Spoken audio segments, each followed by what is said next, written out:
Meus amados irmãos, a graça e a paz do Senhor Jesus, louvado seja sempre o nome do Senhor.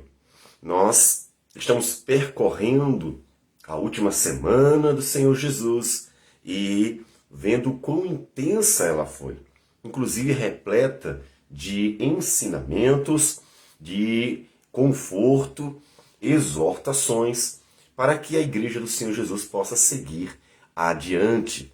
E nós queremos focar hoje, exatamente em Mateus 24, versículo 45.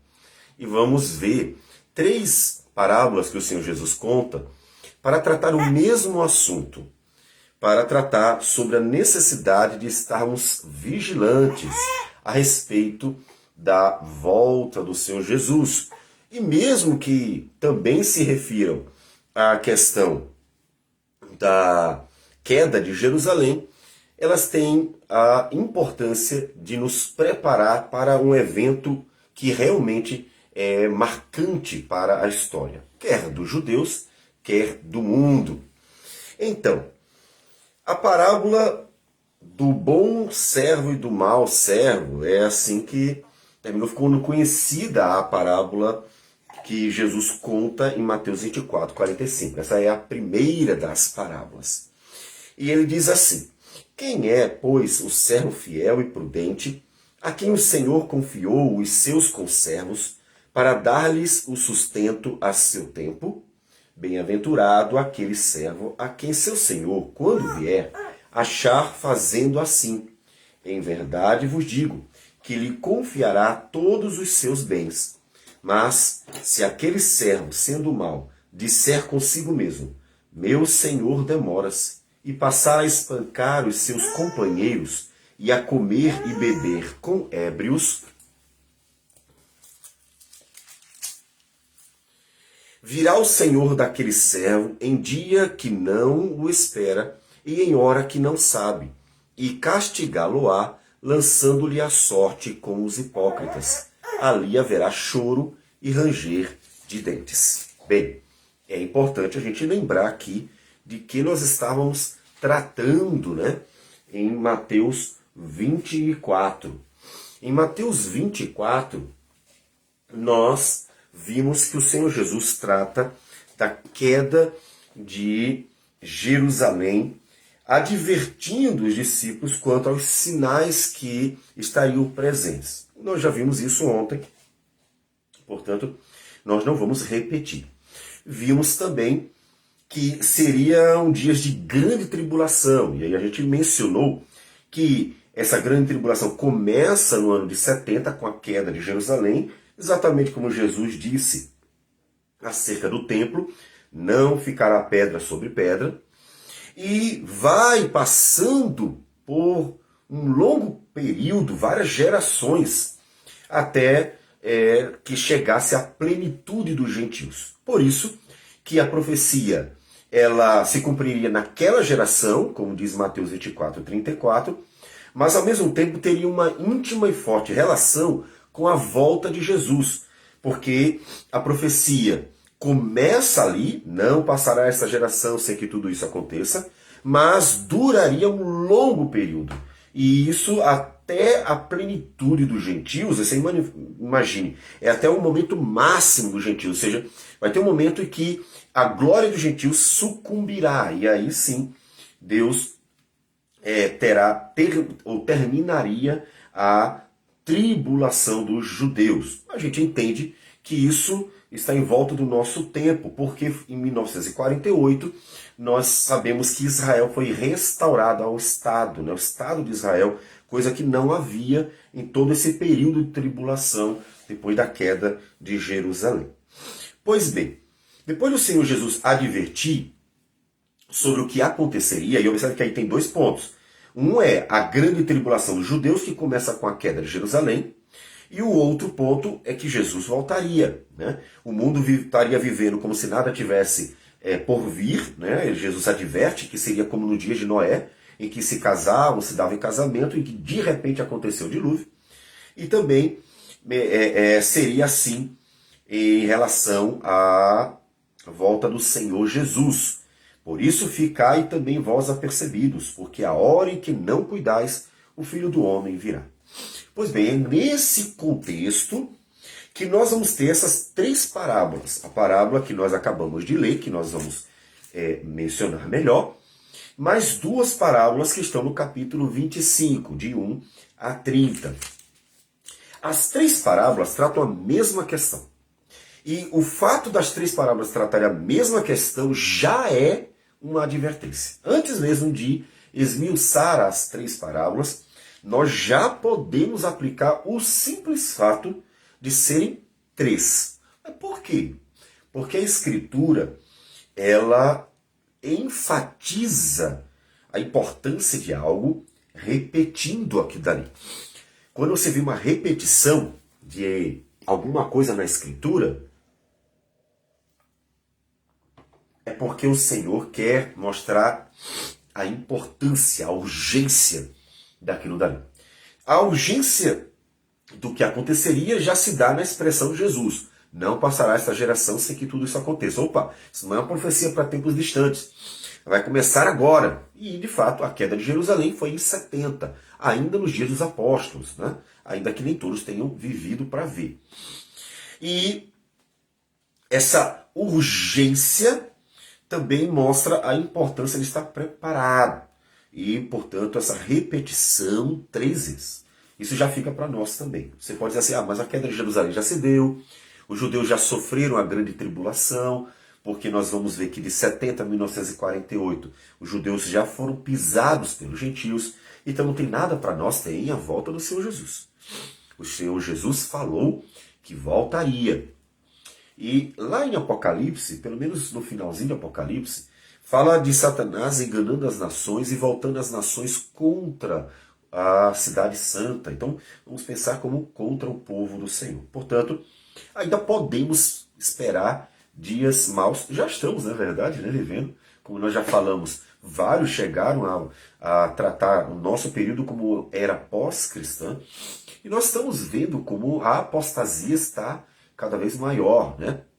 As grandes instituições religiosas estão todas elas apostatando e o cristianismo está se indo, né? Então, obviamente, não vamos esperar coisas boas, né? Um mundo em que não há mais um cristianismo expressivo e fiel, então não vamos esperar uma coisa boa, né?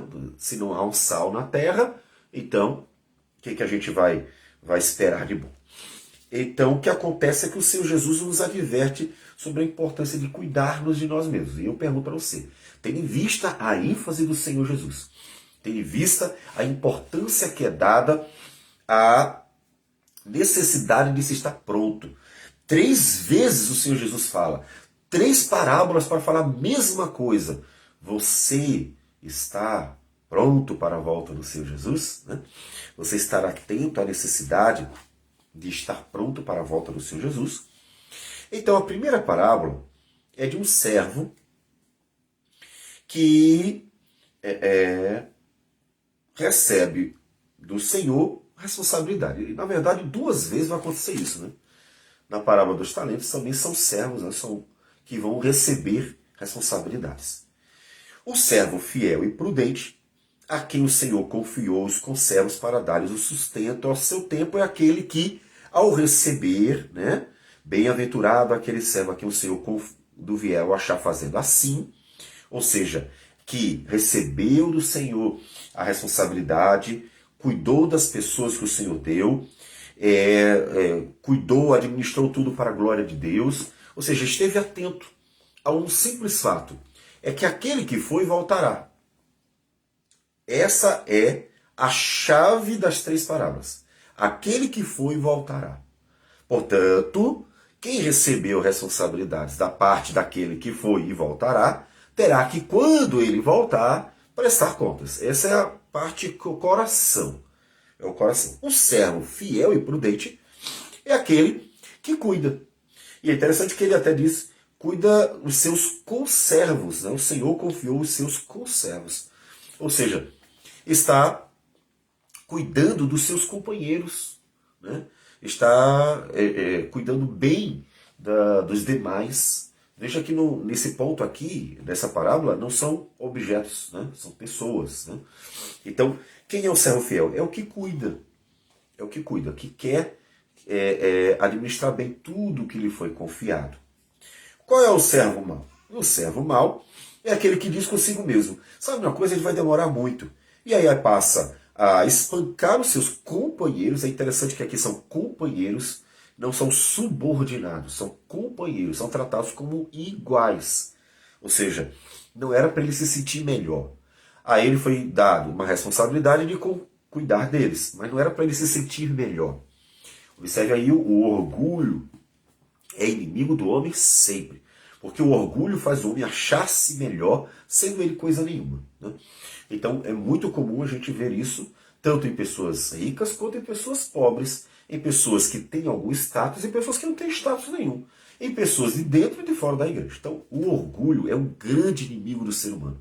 Porque o orgulho, presunção, arrogância, soberba, eles de fato fazem o homem agir de forma contrária àquilo que ele mesmo é. Ele é só uma pessoa, ele age como se fosse um rei, fosse um senhor ou se fosse um deus. Ele é só um servo, ele age como se fosse um rei, né? Colocando aqui as oposições de forma correta. Ele tem diante de si uma responsabilidade, mas ele acha que tem diante de si um direito sobre o outro, né? Então o orgulho é algo muito sério.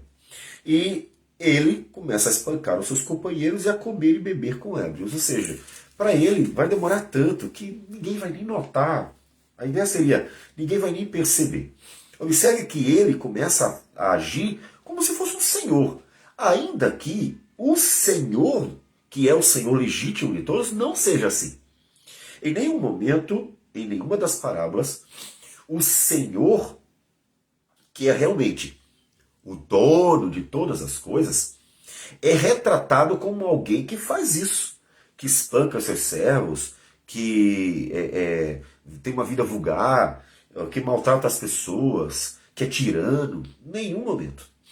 E mesmo assim, é interessante que, apesar do Senhor de todas as parábolas ser alguém bom, ser alguém que cuida, ser alguém que é honesto, que é íntegro, que é justo, você percebe que é alguém que de fato tem virtudes. Apesar disso, quem age com tirania, com arrogância, com maldade e de forma vulgar são alguns dos servos. Ou seja, são dentre os servos alguns deles que aparecem como pessoas que agem dessa forma, mesmo não tendo nem direito nem poder em suas mãos para isso. Então, observe que isso é importante. Porque isso retrata a realidade humana. Né? Os homens não são donos de nada, a terra é toda de Deus.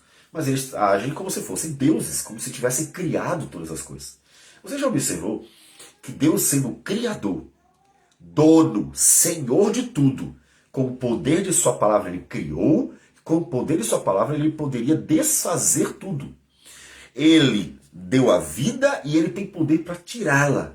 Ele sustenta todos e poderia abandoná-los. Ele é Deus, ele é o Senhor. Veja você como o dono, por exemplo, de animais. Você é senhor deles. Então você pode ser um bom ou um mau senhor deles. Né? Você pode alimentar ou não alimentar. Então você tem uma autoridade sobre eles, ainda que você não tenha criado eles. Esse é um detalhe importante. Você não criou nenhum deles. Então, o Senhor, sendo o dono, ele nunca age assim. Ele é bom. Ele realmente age com bondade. Ele não despreza, ele não pisa, ele não é tirano, ele não é arrogante, ele não é maldoso, nada disso. Ele é sempre bom. Então, nós vamos ver um contraste monstruoso entre o Senhor e a criatura. O Criador e a criatura, né? O Senhor e o servo, o Deus e o homem. E o homem, não tendo nem direito nem poder sobre coisa alguma, agem como se tivesse. O que é isso? Isso é o pecado. Tá? Então, o pecado, ele obscureceu o entendimento do homem. O homem se tornou cego para a realidade de quem ele é. Que ele é um miserável pecador, que ele depende de Deus, que o outro é igual a ele. São realidades que ele não vê porque está cego pelo próprio pecado. Então, Isso deve fazer você estar atento. Quando você perceber pontas de orgulho em seu coração, vaidade, soberba, querer ser melhor que os outros, ou quando você perceber que você está propenso a viver uma vida como se não existisse amanhã, lembra desta parábola. Que isso é a cegueira do coração do homem que não atenta para a realidade. A realidade é que nada disso, ou seja, que você seja melhor, que você tenha direito sobre o outro, nada disso é verdade. Né? E aí você cai em si. A palavra de Deus, observe que ela ilumina nosso entendimento. A palavra do Senhor esclarece a nossa mente, percebe? Faz com que a gente tenha uma percepção correta da realidade. Opa, a realidade é que eu sou só mais um igual a ele ali, então não tenho nada de melhor do que seu ninguém. Portanto, eu deveria tratar como igual. E você vê que essa desigualdade, que não deveria existir, porque não há ninguém melhor do que o outro no mundo, né? Ninguém nasce melhor do que o outro.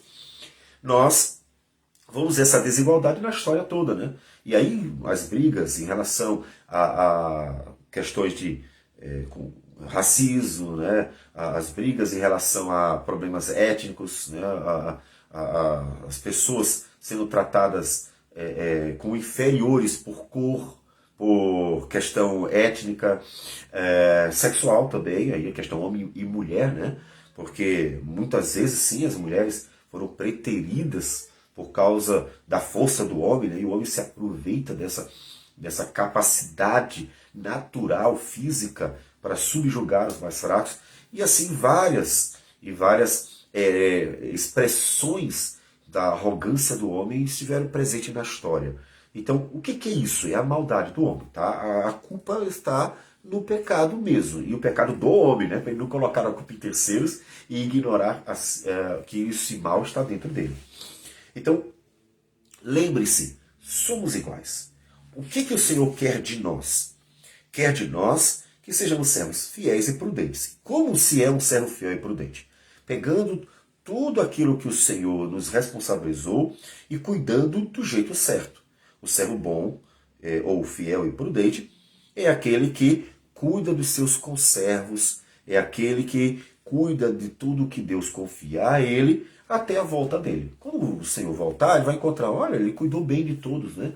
É como se você fosse o chefe de uma repartição e o chefe superior, o dono mesmo, ele dissesse assim, olha, eu vou viajar, mas eu quero que você cuide de todo esse setor aqui de verdade, né? Porque as pessoas, quando pensam em cuidar, muitas delas têm uma visão meramente quantitativa, né? E aí ela pensa assim, cuidar é obrigar todo mundo a produzir, a dar lucro.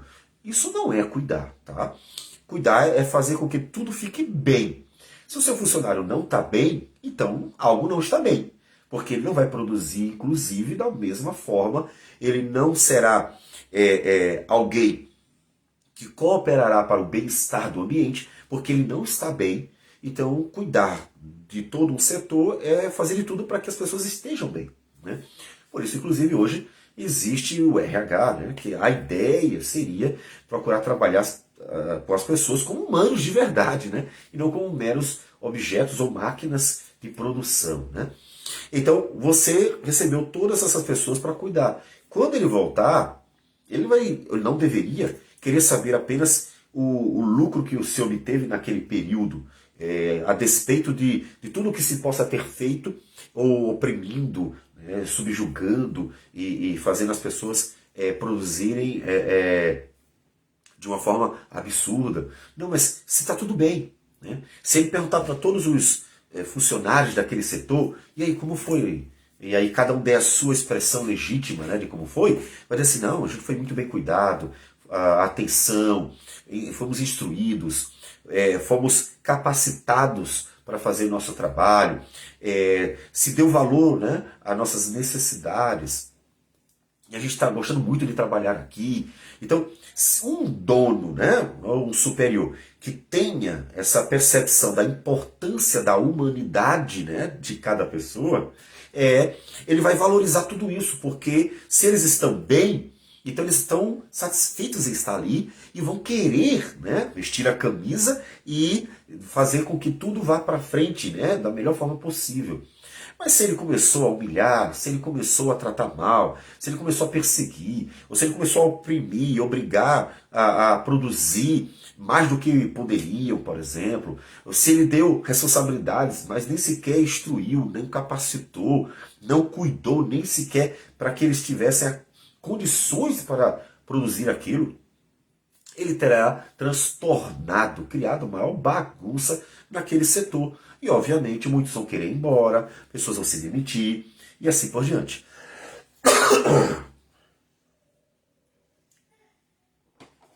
E isso significa que não foi um bom chefe, né? Pode até ser que tenham produzido, aparentemente, desculpa, bastante naquele período, porque debaixo de tanta pressão a máquina teve que funcionar dobrado, né? Mas isso não é cuidar. No final das contas é um setor destruído. Produziu, cumpriu a sua meta, mas o setor está destruído. Logo, o tempo seguinte provavelmente será de ruína. Porque mesmo que produza muito naquele período, o período posterior será um período de ruína. Por quê? Porque foi destruído. Então isso não é ser um servo fiel e prudente. Então, o servo fiel e prudente é aquele que cuida. Que cuida. Mas como eu disse, qual é a chave? Cuidar por quê? Cuidar porque o Senhor confiou e é o mesmo Senhor que vai voltar e vai cobrar. E vai pedir. Então, tudo que é feito no interregno entre a ida e a volta é importante. Percebe aqui uma coisa fundamental. Nas três parábolas, é alguém que foi e voltou. Principalmente na primeira e na terceira. É alguém que foi e voltou. Foi e voltou, a referência se torna evidente que está se mencionando Jesus que foi e voltou. Inclusive, ele deu aos seus apóstolos exatamente a responsabilidade de cuidar. Né? Ele foi e voltou e deu a responsabilidade de cuidar. Então, enquanto está nesse interregno, a igreja tem que administrar bem tudo aquilo que o Senhor dera a ela. O propósito não é produzir a qualquer custo. Veja que a ideia de todas as parábolas, e nós vamos ver melhor na terceira, não é produzir o máximo possível, fazer com que possam ter, aí vamos pensar como igreja, né? O maior número de pessoas possíveis a todo custo. Não é essa a ideia. Nós vamos ver isso melhor, como eu disse, na terceira parábola, que trata dos talentos. E vamos ver como o Senhor quer que nós cuidemos da forma correta. O foco não está no resultado. O foco está no processo. O foco não está em dar o máximo de lucro, por exemplo. O foco está na forma como foi gerida a coisa. Na forma como tudo foi administrado, foi cuidado. Então, aí vamos para outra parábola.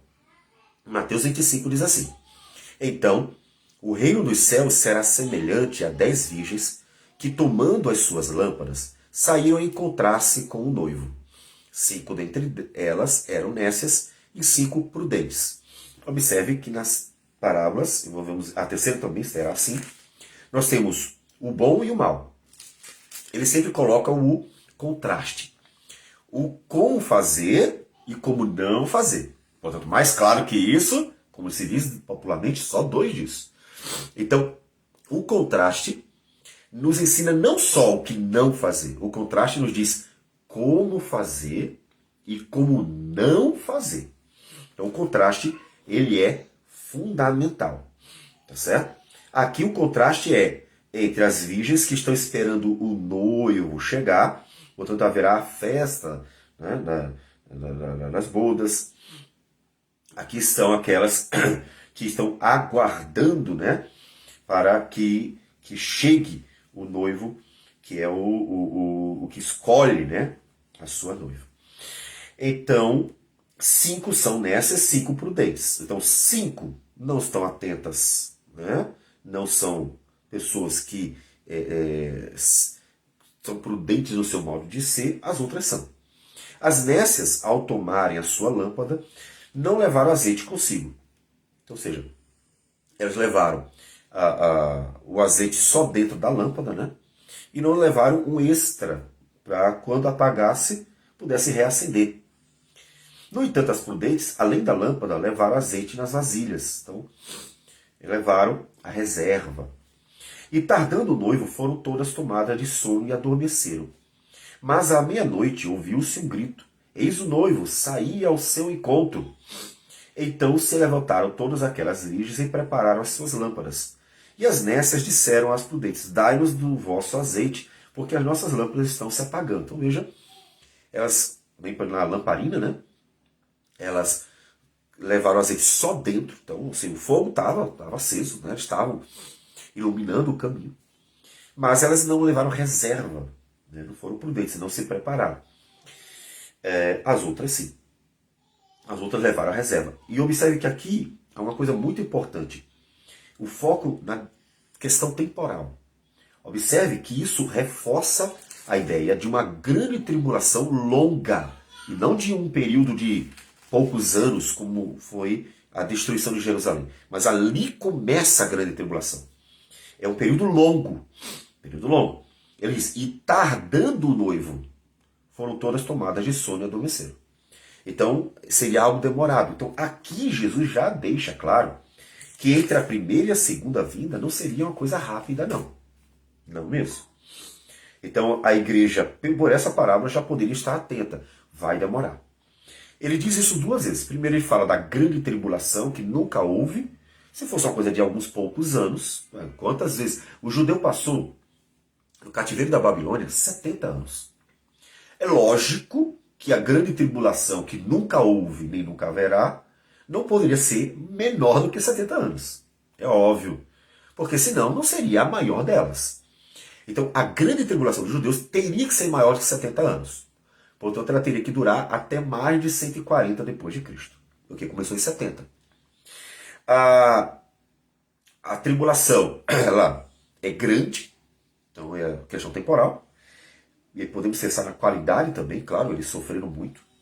Mas ela também é tarda, né? Tardando o noivo. Então, realmente trata de um período longo. Período longo. Veja que nós estamos há 2000 anos, né? Então, realmente bem longo. E as nécias disseram às prudentes, dai-nos do vosso azeite, porque as nossas lâmpadas estão se apagando. Mas as prudentes responderam, não, para que não nos falte a nós e a vós outras, e diante aos que vendem e comprai-a. E saindo elas para comprar, chegou o noivo, e as que estavam apercebidas entraram com ele para as bodas, e fechou-se a porta. Mais tarde chegaram as virgens nécias, exclamando, Senhor, Senhor, abre-nos a porta. Mas ele respondeu, em verdade vos digo, que não vos conheço. Vigiai, pois, porque não sabeis o dia nem a hora. Então veja que a questão é, pode demorar, mas vai acontecer. Então, estejam vivendo como se fosse sempre hoje, agora, né? Ou seja, elas deveriam estar prontas para qualquer momento, percebe? Como elas tinham uma vasilha de reserva, as prudentes, elas estavam prontas para qualquer momento. Se demorasse, tinham uma vasilha com azeite reserva. Se não demorassem, elas teriam todo aquele azeite que sobraria. E, ou seja, de um jeito ou de outro, curto ou longo prazo, elas estariam prontas para a volta ou a chegada do noivo. Então, a questão de estar pronto a qualquer momento. Veja a ênfase no estar pronto a qualquer momento. Todas as três parábolas falam isso, porque elas abordam o fato de que o Senhor, ou o noivo, ele vem de supetão. É aquilo que o Senhor Jesus disse antes, né? Não sabeis a hora em que virá o Filho do Homem. Então, virá um momento que ninguém sabe.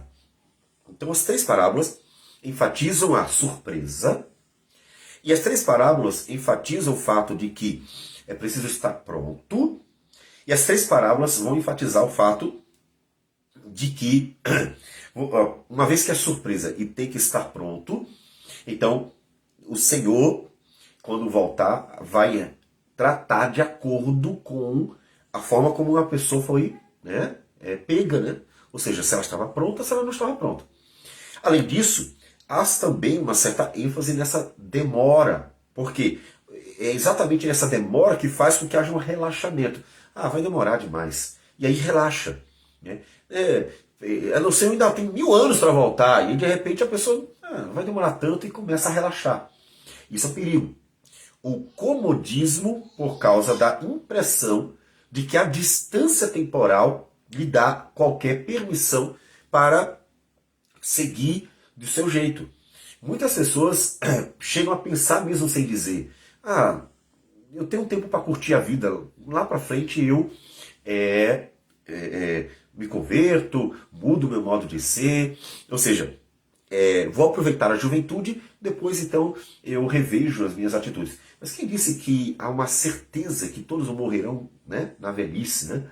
Há pessoas que morrem na infância, na adolescência, na juventude, e assim na fase adulta, na velhice. Então, pessoas podem morrer em qualquer fase, até do coração.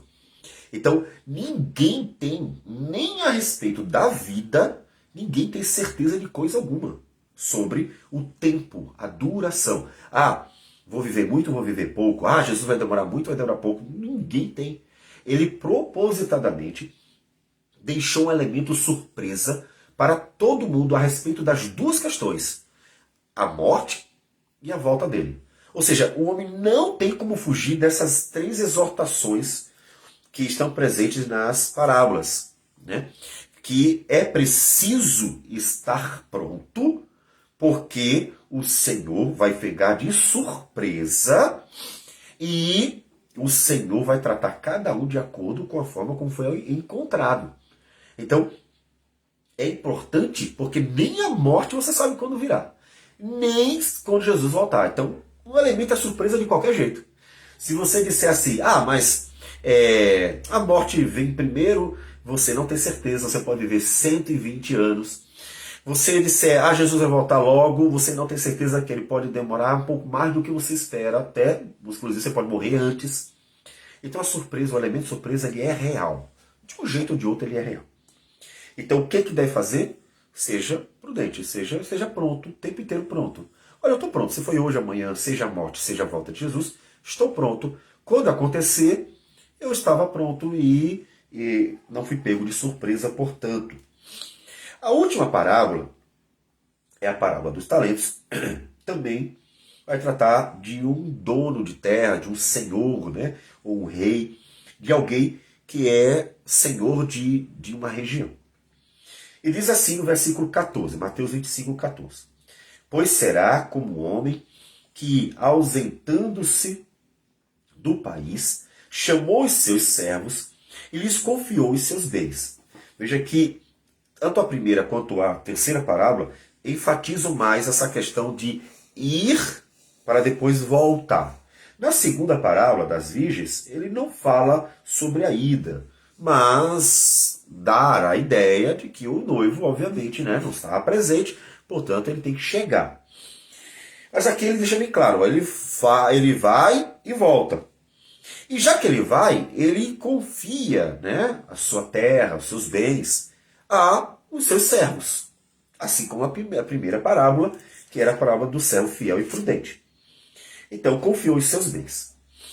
Todavia, aqui aparece uma distinção do quanto é confiado a cada um. E é muito importante essa parábola para nos deixar bem claro que Deus não está procurando grandes coisas.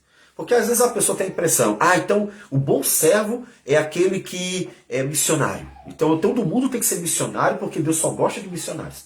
O bom servo é só aquele que é pastor. Então todo mundo tem que ser pastor porque só é o pastor.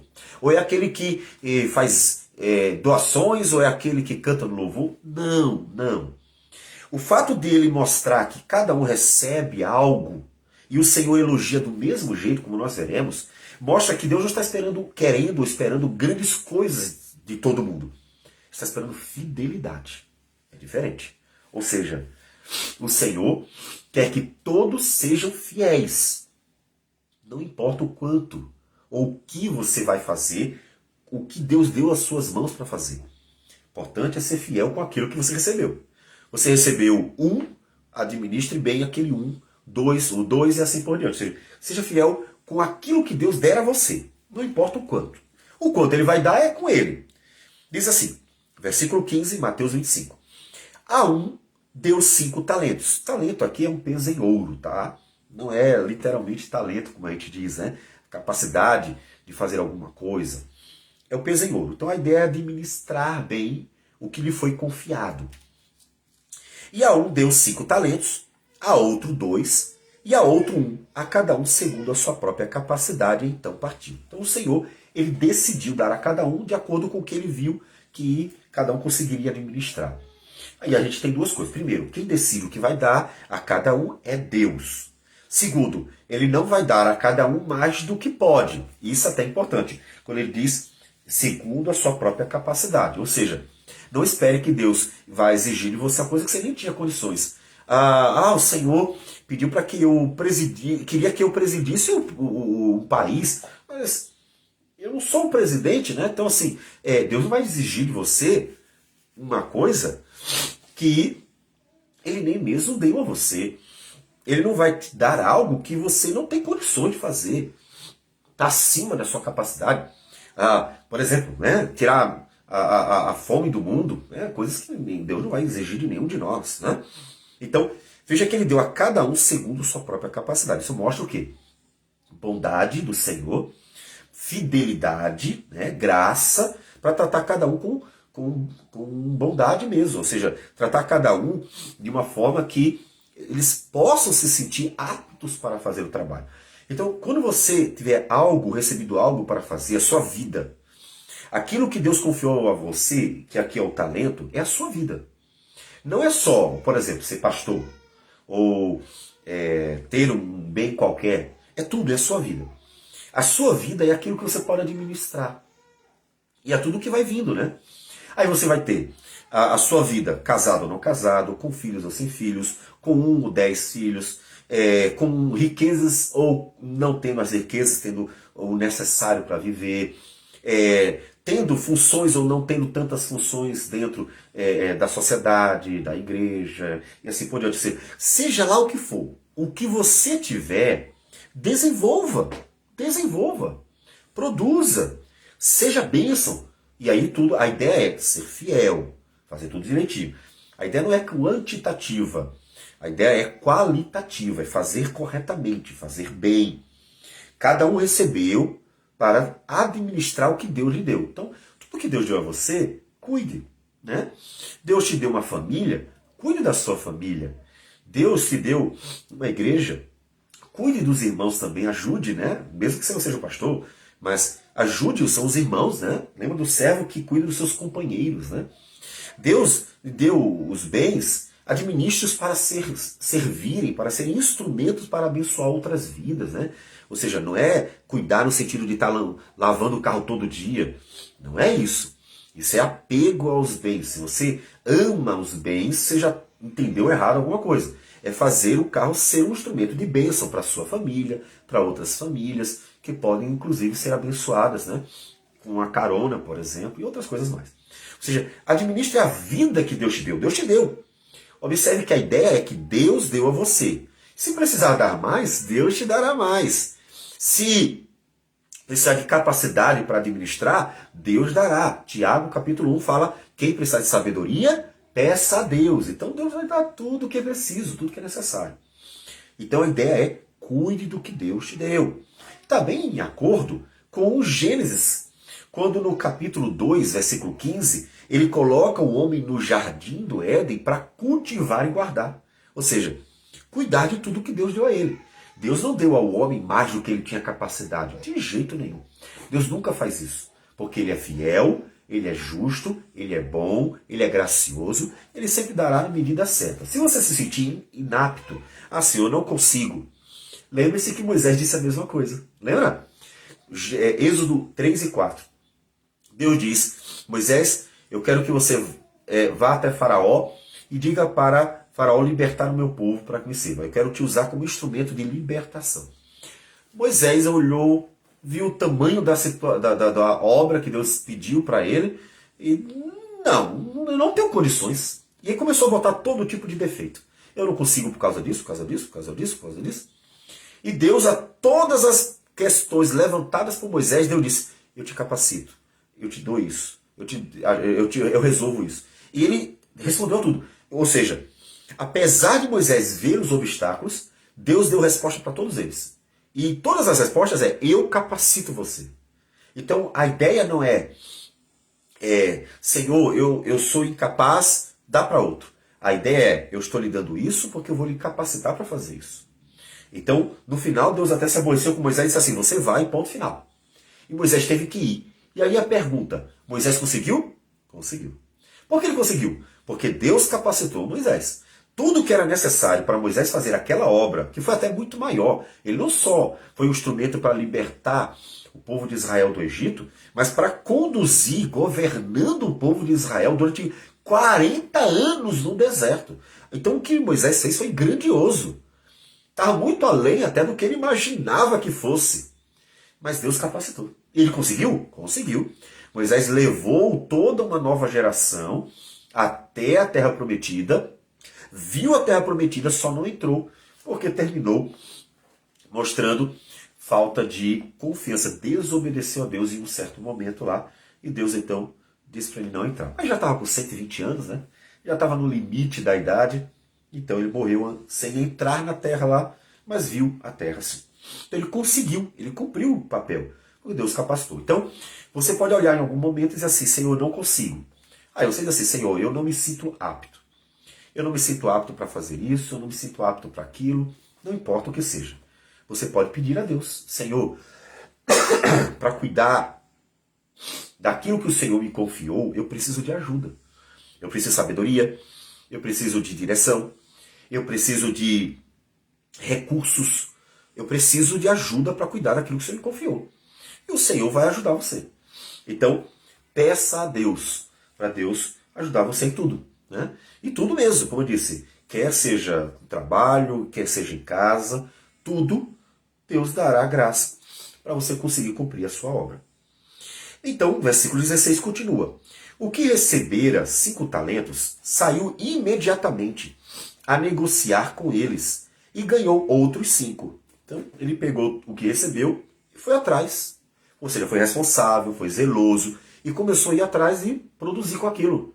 E negociou e foi tal, começou a administrar bem, administrou tal que conseguiu um lucro de 100%. Tinha 5 talentos, agora ele tinha 10. Porque ele conseguiu outros 5, né? Então 5 mais 5, 10. Então ele conseguiu 100% de lucro para o seu Senhor, né? Porque tudo pertence ao Senhor. Do mesmo modo, o que recebera 2 ganhou outros 2. Então observe, não é a quantidade, porque o que tinha 5 foi atrás e conseguiu mais 5. O que tinha 2 foi atrás e conseguiu mais 2. Então ambos tiveram lucro de 100%. Mas o que recebera apenas um talento, saindo, abriu uma cova e escondeu o dinheiro do seu senhor. Então, em vez dele produzir, ele disse assim, eu vou enterrar aqui, quando ele voltar eu devolvo a ele. E foi seguir a sua vida. Ou seja, não deu menor importância, não valorizou o que recebeu do Senhor para produzir, achou que isso não daria em nada. Ele desprezou, observe, ele desprezou tudo que fora confiado a ele e, obviamente, desprezou o próprio Senhor que lhe confiou tudo isso.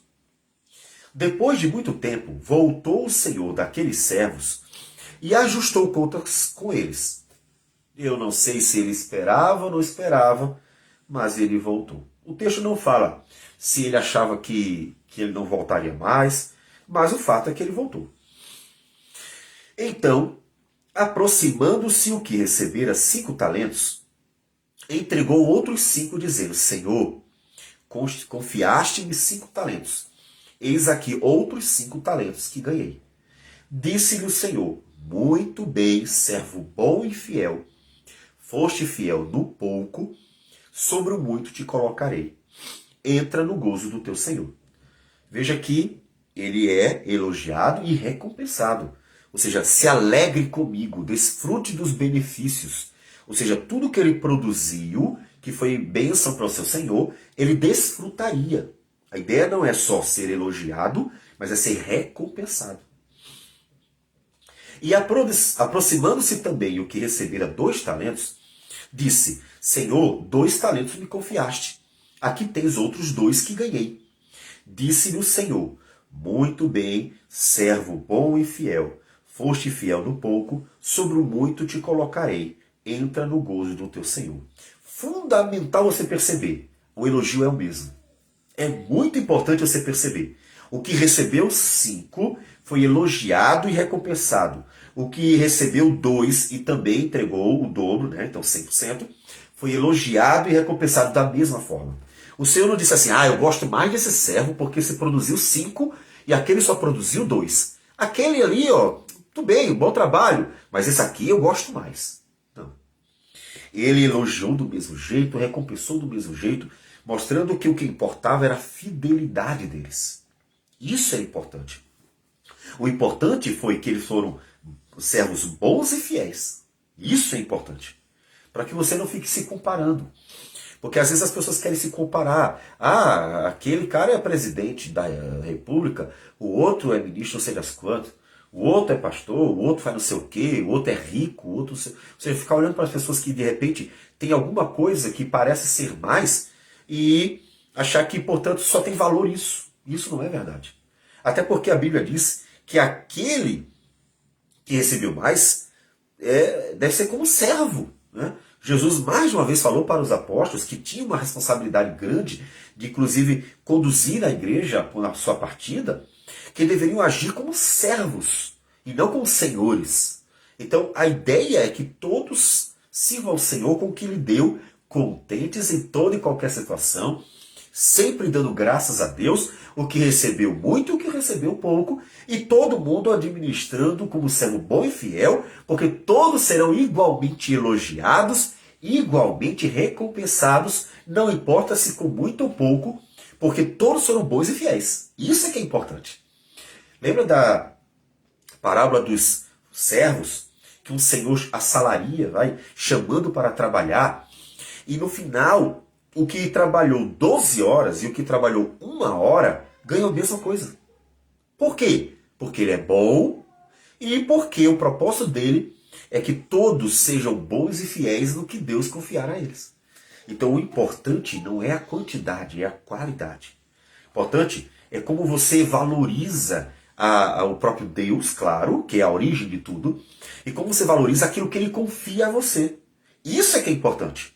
Se uma pessoa recebeu muito e administrou bem, e a outra pouco, mas também administrou bem, no final, as duas se alegrarão igualmente no Senhor, porque Deus recompensará igualmente. Versículo 24. Chegando por fim o que recebera 1 talento, disse: Senhor, sabendo que és homem severo, que ceifas onde não semeaste e ajuntas onde não espalhaste, receoso, escondi na terra o teu talento. Aqui tens o que é teu.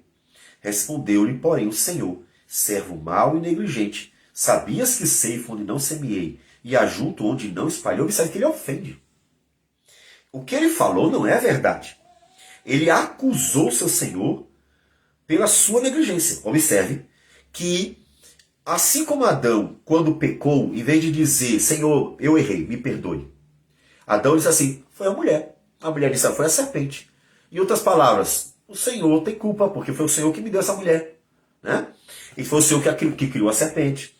Então ele acusa o Senhor pela negligência dele mesmo. E acusa ofendendo. És homem severo que ceifas onde não semeaste e ajuntas onde não espalhaste. É um tirano, né?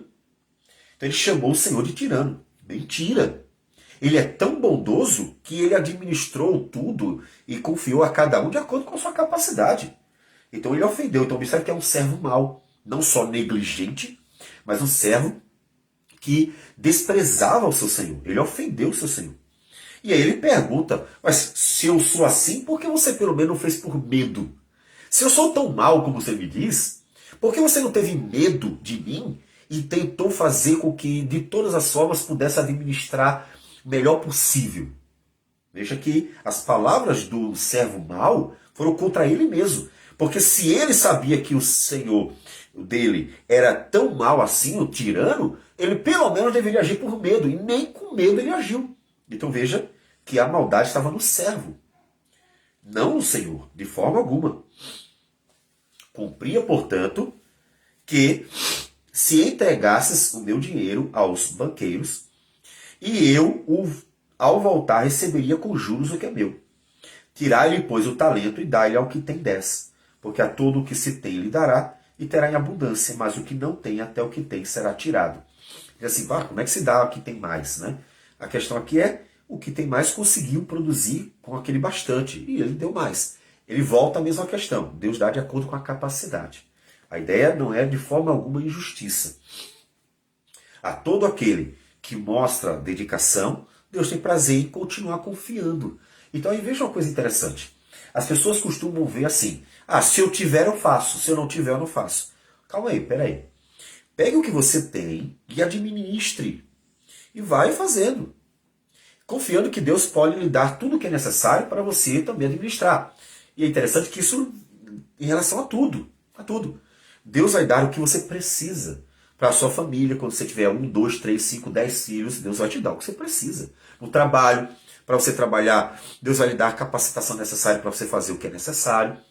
Então, você deve fazer é administrar o que Deus lhe der, produzir e confiar que Deus continuará capacitando, continuará dando aquilo que é necessário. E que quanto mais você mostra responsabilidade, zelo, cuidado, amor pelo Senhor e pela obra dele, mais ele vai confiando a você. Porque você mostrou ser um bom servo bom e fiel.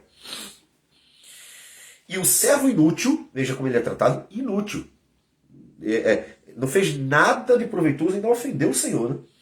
Lançai-o fora nas trevas, ali haverá choro e ranger de dentes. Então veja que o final são as trevas, que não acontece nos outros, né? Melhor, na anterior, né? Na parábola anterior das virgens, ele não fala das trevas, mas na primeira parábola ele fala, né? E castigá-lo-á, lançando-lhe a sorte com os hipócritas. Ali haverá choro e ranger de dentes. Então, o que você tem que fazer? Enquanto Jesus não volta, vai vivendo para a glória dele. Vai esperando no Senhor, vai administrando bem o que Deus te deu, a família, o trabalho, os bens, o dinheiro, a vida, as pessoas que ao seu redor, os irmãos na fé. Vai administrando tudo para a glória de Deus. Seja bênção. A palavra de Deus para Abraão foi "Sê tu uma bênção". É tudo que Deus quer de você. Sê tu uma bênção. Se com muito ou com pouco, isso não é o importante. O importante é pegue tudo que Deus lhe deu e sê tu uma bênção. Confiando que Deus capacita e Deus mesmo há de recompensar. Não só elogiar, mas recompensar. Então seja uma bênção. Isso agrada ao Senhor. E é isso que importa. Para que você esteja pronto quando o Senhor voltar e ele diga: servo bom e fiel, foi fiel um pouco, sobre o muito te colocarei. Então, seja uma bênção. Vamos orar ao Senhor. Senhor Deus amado, bendito seja o teu nome. Nós te louvamos, te glorificamos, te adoramos, te engrandecemos, te bendizemos, porque o Senhor é bom. E o Senhor sempre nos trata com muita bondade.